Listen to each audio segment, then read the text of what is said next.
Dalam nama Bapa dan Putra dan Roh Kudus. Amin. Allah Tritunggal Maha Kudus, puji syukur kami aturkan kepadamu. Karena sabda Putramu Yesus menghibur, menguatkan, meneguhkan kami. Datanglah kepadaku, kamu semua yang letih, yang lesu dan berbeban berat. Aku akan memberikan kelegaan kepadamu.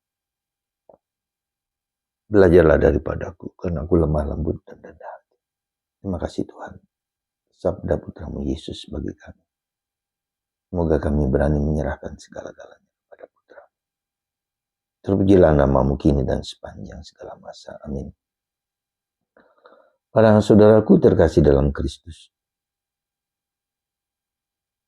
Hari ini sabda Yesus sungguh menghibur dan menguatkan. Sungguh-sungguh menghibur, sungguh-sungguh menguatkan. Datang kepadaku, kamu semua yang letih, lesu, dan berbeban berat. Aku akan memberikan kelegaan kepada. Dan ini sabda ini sungguh-sungguh sabda yang menghibur. Kita pasti letih, kita pasti lemah, kita pasti lesu. Dengan segala problem-problem kehidupan diri kita sendiri. Anak-anak kita, keluarga kita, anggota keluarga kita, siapapun. Karena itu jawabannya hanya pada Yesus. Hanya pada Yesus. Tidak mudah menyerahkan hidup kita sendiri kepada Tuhan. Tidak mudah. Penyerahan hidup itu tidak mudah karena kita masih bersandar kepada kekuatan kita masing-masing. Kita masih menyandarkan diri pada apa yang kita yang kita dapat lakukan.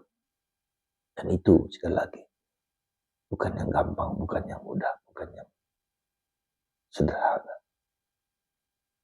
Karena itulah sementara kita masih belum sakit, belum menderita, belum apa, belajar kita setiap hari, setiap saat melakukan penyerahan diri sesungguhnya kepada Tuhan.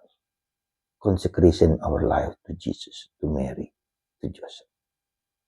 Consecration ini kita mempersembahkan Tuhan, inilah aku. Inilah aku Tuhan dengan segala kelemahan dan kekuranganku. Bantu aku supaya aku dapat menyerahkan sekecil apapun peristiwa dalam hidupku. Itulah yang pelajaran berharga dari hidup kita.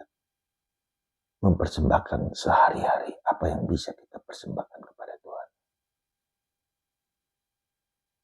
Semoga hari ini hidup kita selalu diberkati Tuhan, dikasihi Tuhan, disayangi Tuhan, dan dicintai oleh Tuhan Yesus. Mari. Dan yang menarik adalah ketika kita mempersembahkan diri kita kepada Tuhan, mempersembahkan problem kita, sakit kita, penderitaan kita. Yesus mengatakan, ya, kalau kita bersama Yesus penderitaan, beban-beban itu, salib gandar, kuk yang dipasang itu. Kuk yang dipasang itu adalah kuk yang ringan beban. Ya, kalau penderitaan dari Yesus itu sendiri merupakan sesuatu yang ringan, maka inilah rahasia dari misteri kehidupan. Sekali lagi, inilah rahasia dari misteri kehidupan. Kuk dan gandar yang diberikan Yesus itu ringan. Karena Yesus telah mengangkat beban itu lebih dulu dirinya daripada kita sendiri. Ini rahasia yang kedua yang sulit kita mengerti dan kita pahami. Sekali lagi, kuk gandar yang diberikan Yesus kepada kita ringan. Karena Yesus telah lebih dulu memanggul beban dan gandar dan kuk yang dipasang. Dan ini merupakan sesuatu yang luar biasa. Dan itulah maka sekali lagi mari kita belajar dari Yesus katanya. Belajarlah daripadaku karena aku lemah lembut dan rendah. Sekali lagi belajarlah daripadaku karena aku lemah lembut dan rendah. Jadi semua problem kehidupan itu, ya, semua kehidupan itu akan menjadi lebih rendah hati kalau kita belajar menjadi lebih rendah hati. Rendah hati, rendah hati, dan rendah hati. Penderitaan itu harus membuat kita menjadi lebih rendah hati. Siapakah aku ini? Ya, siapakah aku ini? Siapakah Anda? Siapakah saya? Kita adalah manusia yang lemah dan berdosa. Tuhan memberkati kita semua supaya kita lebih rendah hati lewat penderitaan dan salib-salib yang kita alami. Tuhan memberkati Anda dan saya.